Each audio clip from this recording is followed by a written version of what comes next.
വർക്കർമാരും സാധാരണ പാവപ്പെട്ട ജനവിഭാഗങ്ങളുടെ പ്രശ്നങ്ങളാണ് ഇന്ത്യയുടെ പാർലമെന്റിൽ 113 സംവാദങ്ങളായും 244 ചോദ്യങ്ങളായും ഉയർത്തിയത്. എന്നാൽ പാർലമെന്റ് ഒറ്റപ്പെട്ടു പോയത് ഈ നാട്ടിൽ നിന്ന് പിരിച്ചെടുക്കുന്ന നികുതിയുടെ വിഹിതം, കേരളത്തിലെ ജനങ്ങൾക്ക് അവകാശപ്പെട്ട നികുതിയുടെ വിഹിതം യഥാസമയം BJP സർക്കാർ തരാതെ വന്നപ്പോഴാണ് നമ്മുടെ പെൻഷൻ എല്ലാം തുടങ്ങിയത്.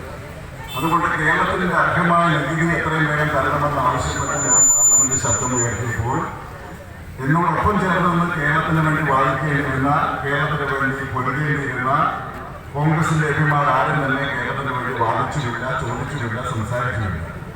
അതുകൊണ്ട് കേരളത്തിന് വേണ്ടി വാദിക്കാനും ചോദിക്കാനും പറയാനും ഇന്ത്യൻ പാർലമെന്റിൽ ഒരു അവസരം കൂടി എനിക്ക് തരണമെന്ന് ഞാൻ വിനീതമായി അഭ്യർത്ഥിക്കാനും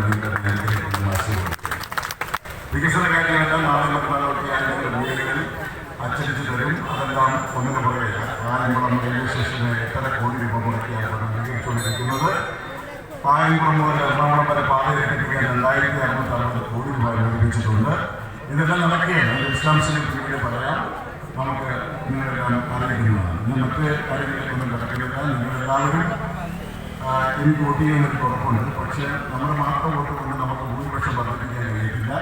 അതിന് നിങ്ങളെല്ലാവരും നിങ്ങളുടേതായ ഫോണിലുള്ള എല്ലാ ബന്ധുമിത്രാദികളെയും സുഹൃത്തുക്കളോടും വിളിച്ച് പറയണമെന്ന് ആരിഫിന് വോട്ട് കൊടുക്കുന്നത്, ആരിഫിന് വോട്ട് കൊടുക്കുന്നത് എന്ന് പറഞ്ഞുകൊണ്ടേയിരിക്കണം. 25-ാം തീയതി രാത്രി വരെ പറയണം, 26-ാം തീയതി വരെ ഉറപ്പ് വരുന്നത് പറയണം എന്ന് മാത്രം പറഞ്ഞുകൊണ്ട്. പിന്നെ നമ്മുടെ നാടിനെ ഒരു വർഗീയതയ്ക്കെതിരായ ശക്തമായ കാഴ്ചപ്പാട് നമുക്കുണ്ടാകുന്നു. വർഗീയത വളർന്ന കുടുംബശ്രീ പൊളിയും അയൽക്കൂട്ടം പൊളിയും തൊഴിലുറപ്പുകളിലെല്ലാം അതേ നടക്കും.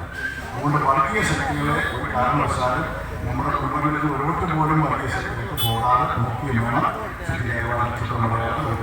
നിങ്ങളെല്ലാം വിജയിപ്പിക്കണമെന്ന് പറഞ്ഞുകൊണ്ട് നിങ്ങൾ നൽകുന്ന സ്വീകരണത്തിന് ഹൃദയത്തിൻ്റെ പ്രവർത്തനങ്ങൾ പ്രകാശിപ്പിച്ചുകൊണ്ട് ഞാൻ